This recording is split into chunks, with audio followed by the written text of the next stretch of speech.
Салам достор. Бүгүн жөнөкөй, бирок абдан маанилүү видеону көрсөтөйүн деп чечтим. Тажрыйбалуу коллегаларым үчүн бул кадимки эле күнүмдүк жумуш болуп көрүнүшү мүмкүн.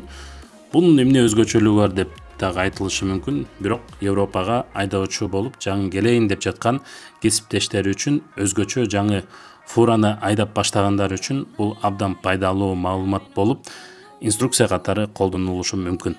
Дароо айтып коеюн, катуу сындабагыла достор. Бул видеону мен Европага жаңы келгендеги биринчи жумада тарткам. Ал кезде жада калса складка туура кирүү, бир прицепти түшүрүп, экинчисин туура илип чыгуу дагы мен үчүн чоң жумуш болчу. Бирок чыныгы тажрыйба ушундай майда нерселерден башталат. Достор, сиздер Салам Дүйнө каналындасыңар. Аты жөнүм Алмаз Бекжанов. Каналыма каттала элек болсоңуз, сөзсүз катталып, көбүрөөк лайк басканды унутпайбыз. Менин Instagram баракчама катталыңыз. Кеттик анда. Эң биринчи жана эң маанилүү нерсе складка келгенде өзүңүздүн рампаңызга так барышыңыз керек. Рампанын номерин так даана билип алуу абдан маанилүү. Бул жерде ката кетсе, убакыт кетет, нерв кетет, ашыкча жумуш чыгат. Рампага жакындап келип, бирок толук кире электе арткы эшикти сөзсүз ачыш керек. Бул эмнеге маанилүү? Анткени өтө ичкери кирип кетсеңиз, кийин арткы эшикти ачуу мүмкүн болбой калат, кайра артка чыгып убакыт жоготосуз. Ошондуктан биринчи эшикти ачабыз, аны капталдагы фиксатор менен сөзсүз бекем бекитебиз.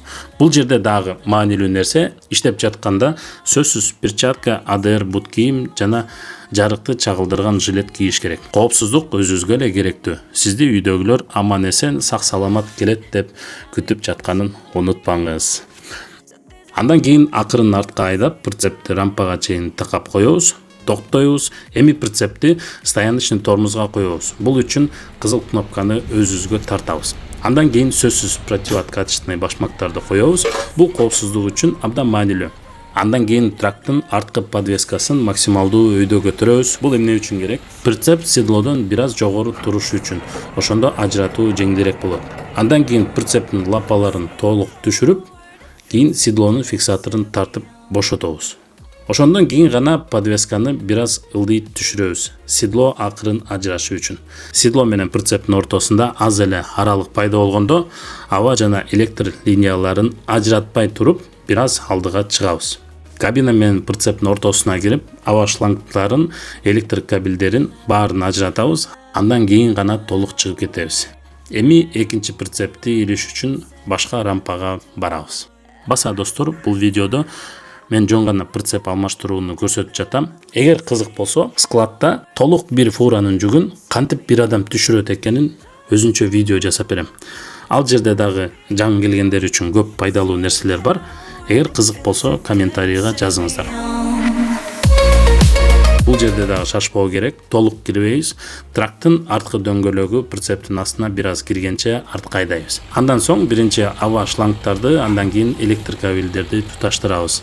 Же тескерисинчеби, видеону тажрыйбалуу коллегалар көрүп жаткан болсо, мени оңдоп койгула.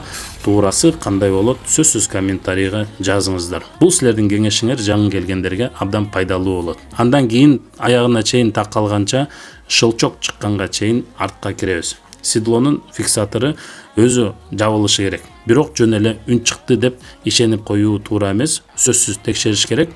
Азыр айтып берем. Андан кийин прицеп домкратты толугу менен өйдө көтөрөбүз. Эми ушул жерде эң маанилүү нерсе. Сөзсүз седлонун фиксатору чын эле бекилдиби деп артынан карап, өз көзүбүз менен текшеребиз. Мен дайыма ушундай кылчумун. Көп учурда сыртынан караганда илингендей көрүнөт, бирок чындыгында илинбей калат. Бул болсо жолдон же чыгайын деп жаңыдан чыгып келатканда эле чоң көйгөйгө алып келиши мүмкүн. Текшергенден кийин противооткачественный башмактарды алабыз, андан кийин прицептин стояночный тормозун ажыратабыз.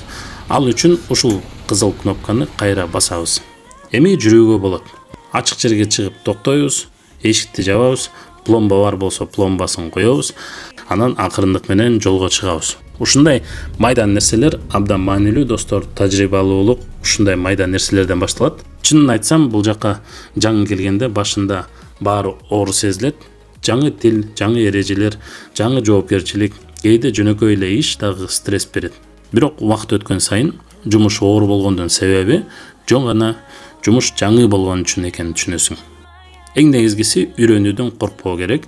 Дагы бир ирет айта кетейин, эгер бул видеону тажрыйбалуу кесиптештерим көрүп жатса, жаңы келгендер үчүн дагы эмне кеңештериңерди берет элеңер.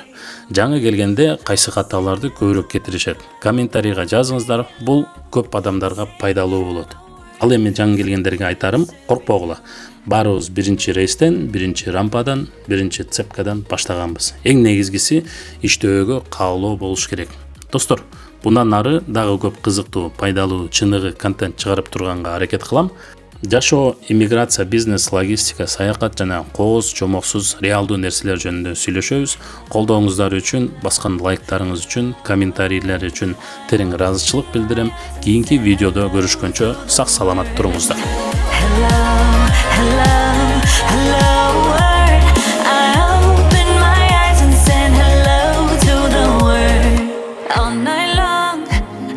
Talking to myself, the voices in my head don't cry. On my mind, I become somebody else. So this is how I feel. Say goodbye.